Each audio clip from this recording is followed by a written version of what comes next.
Ryan was 7 years old, and I asked him to draw a picture of God for me for a seminary project I was working on. He took his time, using several colors to fill in the details. I waited for him to finish so that he could explain what he had drawn. There on the paper is what can only be described as a 7-year-old version of Luther's mighty fortress. It was this elaborately fortified castle sitting on a cloud with a single tower, and toward the top of the tower was a small window, and in that window was an even smaller stick figure looking out, dwarfed by the surrounding battlement. The figure, Ryan explained, was God. Remote, inaccessible in that mighty fortress.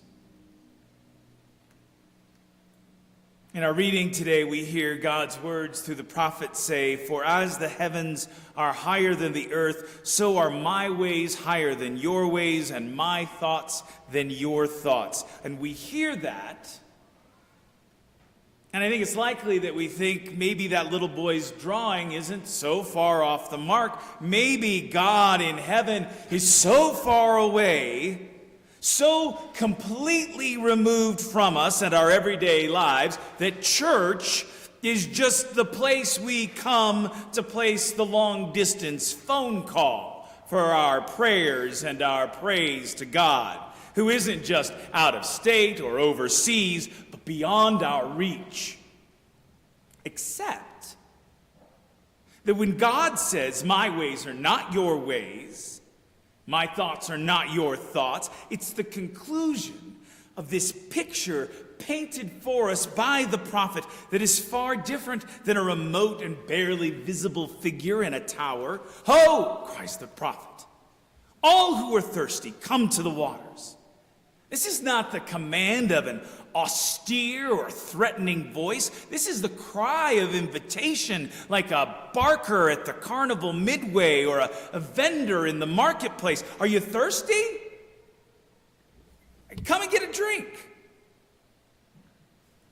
Have you stood in the water aisle of the grocery store lately?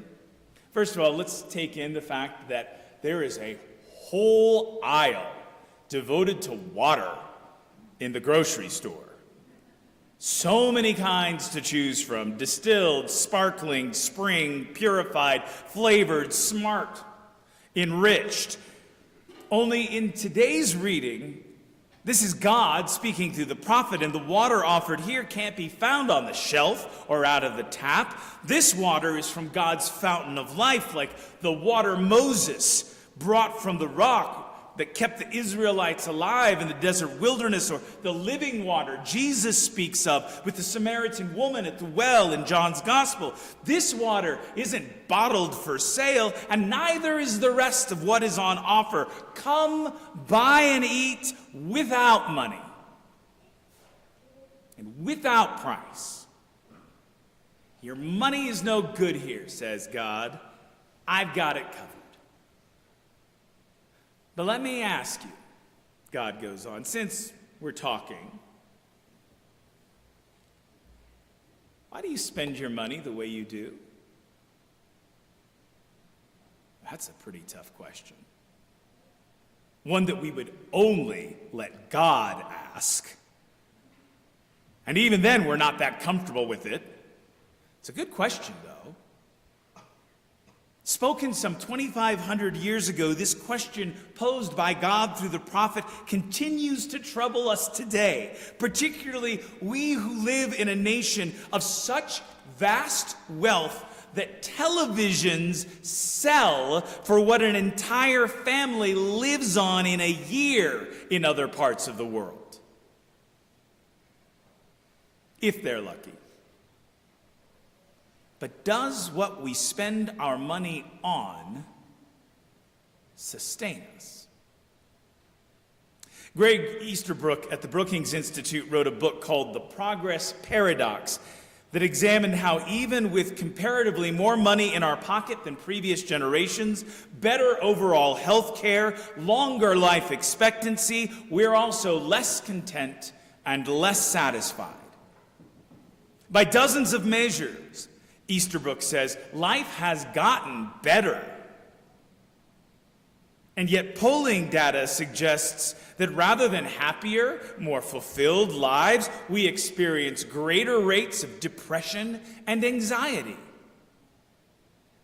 And yet we continue to feed the beast, sometimes going deep into debt to buy more and better stuff, spending money we may not have on empty calories that only satisfy us for a moment and barely touch the deeper hunger that never seems to leave us. What can you do when you get everything, or most everything, that was supposed to make you happy, and it doesn't? As the song lyric goes, it's not having what you want, it's wanting what you've got. But that's hard to do when everyone else seems to have so much more. A friend of mine told me about a study that was done several years back. Respondents were asked to choose between two outcomes. In the first, they received a pay increase, while others in their workplace received a greater pay increase. In the second outcome, they received a pay cut, while their coworkers received an even greater pay cut. The majority of the participants in the study chose the second option. They'd rather have it bad as long as others have it worse than have it good if others have it better. Listen to me, says God in our reading, and eat what is good. The feast that God offers are the words that nourish our lives, yet don't cost a thing. We don't have to work harder to afford them. They require no long-term financing. That is the way of the world.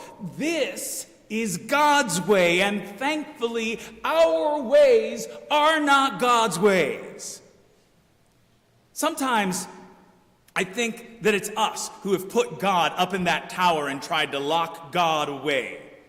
It's not God who's remained at a distance from us, but we who keep our distance from God, always at arm's length, if not further, from the one who asks us, why do you spend your money the way you do?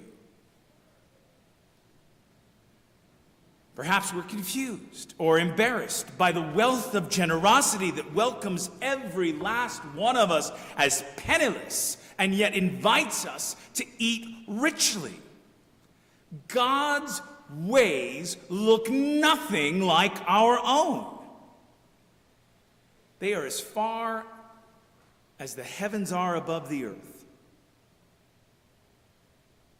A couple decades ago, a film was made called Babette's Feast that offered a vision of the kind of feast that God invites us to. Babette, in the story, is a talented chef from Paris who has fled from one of that city's many uprisings during the 19th century, and she ends up as the cook and housekeeper for two spinster sisters who live in a tiny village on a bleak coast in Denmark. The sisters are carrying on in the place of their deeply religious father as the leaders of a small but strict Lutheran sect. And in her new role, Babette is allowed to serve only the blandest of food in keeping with the community's puritanical sensibilities. Then Babette receives word that she has won a lottery prize of 10,000 francs. The sisters fear she'll leave them, but instead she asks if she might prepare an elaborate feast in celebration of their deceased father's 100th birthday. The sisters begin to fear for their spiritual well-being as Babette begins acquiring the exotic ingredients for this meal. They don't want to hurt her feelings, but they secretly vow to resist the delights she is preparing. And the night finally arrives for the celebration, and the grumbling community gathers at the table, and something extraordinary happens as this magnificent 7-course meal unfolds. Their apprehensions turn to joy. They delight in the taste of this gift of love that has been set before them. And as the evening passes, long-held resentments are forgiven. And at the end, the guests go into the night singing a hymn of praise. Why do such a thing? Why would God invite us to such rich delights? God's thoughts seem not set on being high and mighty, not remote and inaccessible, but it's setting a table where we would eat together. Instead, the words God speaks are of everlasting covenant, this unbreakable bond between us and God, a steadfast love that never hesitates in its goodness or doubts the wisdom of such largesse. These too must be God's thoughts and not our own. We who so quickly lose sight of God's promise and doubt that our gracious Lord could be so good. And in this way, God's feast is somewhat different from Babette's, because this invitation to delight in the fatness of God, which is the old Revised Standard Translation. How much do I love that? This invitation is extended not to a pair of benevolent, if somewhat uptight sisters. The audience for the invitation that the prophet is giving is to a people in exile. These words are spoken in Babylon to a people who find themselves far from home because of the ways they had turned their back on their promise to be God's people. How many times does it take for you and I to be treated poorly before we walk away from a one-sided relationship? I mean, which one of us would think to invite a person who wants nothing to do with us to a sumptuous dinner? But as God reminds us, my thoughts are not your thoughts. In the novel by Ann Tyler, Dinner at the Homesick Restaurant, a family is in exile from one another. The title of the book comes from one of the characters, Ezra Tull. Ezra has the idea of a restaurant that offers the food you are homesick for. Whether it's a meal that tastes like what your mother used to serve, or just a plate of something that tastes like your hometown barbecue, po' boys, or green chili stew, loose meat sandwiches, borscht. What God is offering ultimately is an invitation to return, to come home, to delight in the rich goodness that God would set before us in exiles of our own making. And when we accept that invitation, we discover that the ways of God and the thoughts of God are not that far at all.